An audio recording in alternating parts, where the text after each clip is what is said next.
अस्सलाम वालेकुम स्टूडेंट्स, कैसे हैं आप। पाक 301 के सिलसिले में आज हम 18वें लेक्चर को हाईलाइट करेंगे। इस लेक्चर में मैं आपको बताऊंगा कि कौन कौन से एमसीक्यूज़ इंपॉर्टेंट है, कौन कौन से एमसीक्यूज़ बन सकते हैं और कौन कौन से एमसीक्यूज़ पेपर में आते रहे हैं। तो वीडियो को एंड तक देखिएगा, चैनल को सब्सक्राइब कर दें ताकि अगले लेक्चर की वीडियोज़ भी आपको बर वक्त मिलती रहें। तो शुरू करते हैं जनाब अपना lecture number 18। Lecture number 18 constitution making के हवाले से है कि किस तरह से कानून बनाया गया 1947 से 56 तक का जो दौरानिया था। क्योंकि हमें पता है कि पहला कानून 1956 में बनाया गया, तो इस दौरानिए में जो पेश रफ्त हुई तो वो कौन कौन सी थी वो हम देखेंगे। The constituent assembly CA was given the task of framing the constitution. Constitution assembly बनाई गई जिसका मकसद क्या था कि फ्रेम किया जाए कॉन्स्टिट्यूशन कैसे बनाया जाए। अब कॉन्स्टिट्यूशन असेंबली जो कि पाकिस्तानी नियों ने बनाई थी, तो देखें उन्होंने फिर आगे BPC बना दी। BPC की फिर मुख्तलिफ रिपोर्ट्स आई, वो हम पिछले लेक्चर में सारा पढ़ चुके हैं।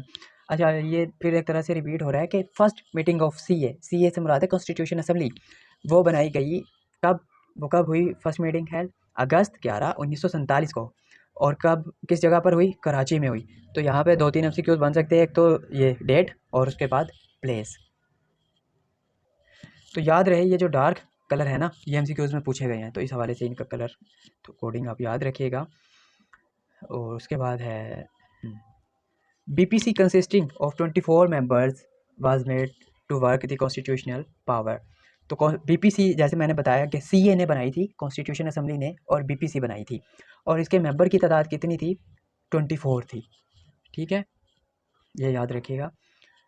उसके बाद है board of Talimat Islamia was also setup to seek advice on religious matter.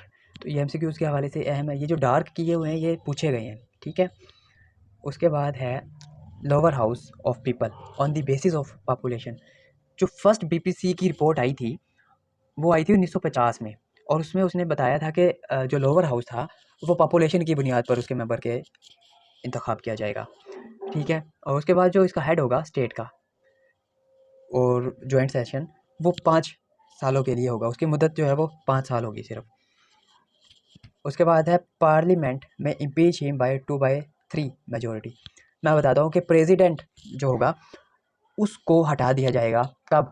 जब पार्लियामेंट उस की 2/3 हिस्सा उसके मुखालिफ हो जाएगा, प्रेसिडेंट को फिर हटा दिया जाएगा। ठीक है। अच्छा, BPC की जो रिपोर्ट आई इस पर क्रिटिसिज्म हम पहले भी पढ़ चुके हैं। तो यहाँ पे एक अहम पॉइंट है, वो ये है कि domination of West Pakistan was intolerable for the East wing. ठीक है। इसमें वो मेंबर की तादाद उन्होंने जो है ना इस तरह से रखी थी कि जो ईस्ट विंग जो थी उसके कम बनते थे जबकि वेस्ट के ज़्यादा बनते थे, तो इस वजह से ईस्ट विंग को ये बर्दाश्त ना हुआ। तो ये क्रिटिसिज्म था इसका। उसके बाद सेकंड BPC की जो रिपोर्ट आई वो ये थी, उसमें जैसे ये बताया कि इक्वल रिप्रेजेंटेशन, जैसे मैंने बताया कि ये मेंबर का मसला हुआ था फर्स्ट में, तो जो सेकंड आई उसमें ये मामला हल हुआ और उसने ये किया कि मेंबर जो थे उनकी तादाद बराबर रख दी। अपर हाउस में 60-60, लोअर हाउस में 200-200। तो ये आपको याद होनी चाहिए वैल्यू। ठीक है। और more power were given to lower house, ये इंपॉर्टेंट है। और उसके बाद है cabinet was made responsible to lower house. फिर ये जो पूछा गया है ये है कि advisory board of 5 Islamic scholars were founded. तो ये इंपॉर्टेंट है, पूछा गया ये। अब जो दूसरी BPC थी उस पर क्या क्रिटिसिज्म था? वेस्ट पाकिस्तान जो था, अब देखिए हमने देखा है कि इसमें दोनों लोअर हाउस और अपर हाउस दोनों में बराबर जो वैल्यू दे दी, रिप्रेजेंटेटिव जो थी उनकी वैल्यू बराबर थी। तो अब जो वेस्ट पाकिस्तान था उसको ये मसला था, वो सिर्फ चाहता था कि जो लोअर हाउस है ना उसमें बराबर मेंबर हो लेकिन अपर में ना हो। अब जो उसके अलावा दूसरा ये है these political crisis removed prime minister Nazimuddin and attention diverted from the core issues. ठीक है, तो ये इम्पोर्टेंट है।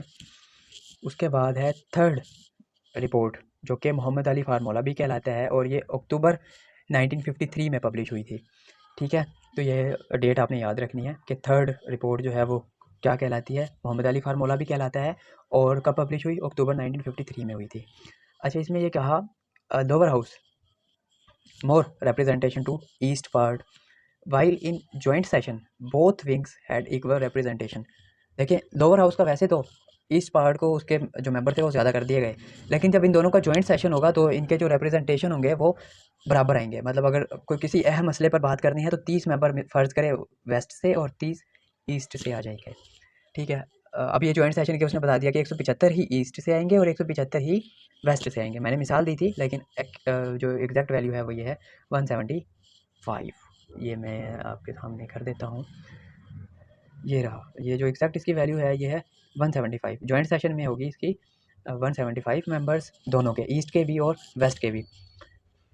उसके बाद है decision by majority but it must include 30% members from each zone. अच्छा, इससे क्या मुराद है? इससे ये मुराद है कि देखें, मेंबर आ गए दोनों के 175 जॉइंट सेशन में। अब जो फैसला होगा वो फैसला किया जाएगा जिसमें मेजोरिटी का हक जो, या जिसकी जो है हामियत, या जिसकी हामी मेजोरिटी होगी, सादा सी बात। लेकिन मेजोरिटी, अब ये कहूँ कि वेस्ट से तो कोई भी पार्टिसिपेंट नहीं आया और मेजोरिटी ईस्ट की ही हो गई, ठीक है, 175 ईस्ट के ही बंदे हैं और उन्होंने कहा कि मेजोरिटी है, ठीक है, नहीं, वेस्ट के भी 30% मेंबर होना ज़रूरी है फैसले के लिए।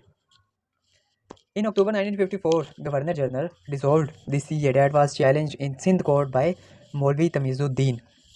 इंतहाई इंपॉर्टेंट है एमसीक्यूज़ के हवाले से कि जो कॉन्स्टिट्यूट असम्बली बनी थी उसको गवर्नर जनरल ने डिसॉल्व कर दिया।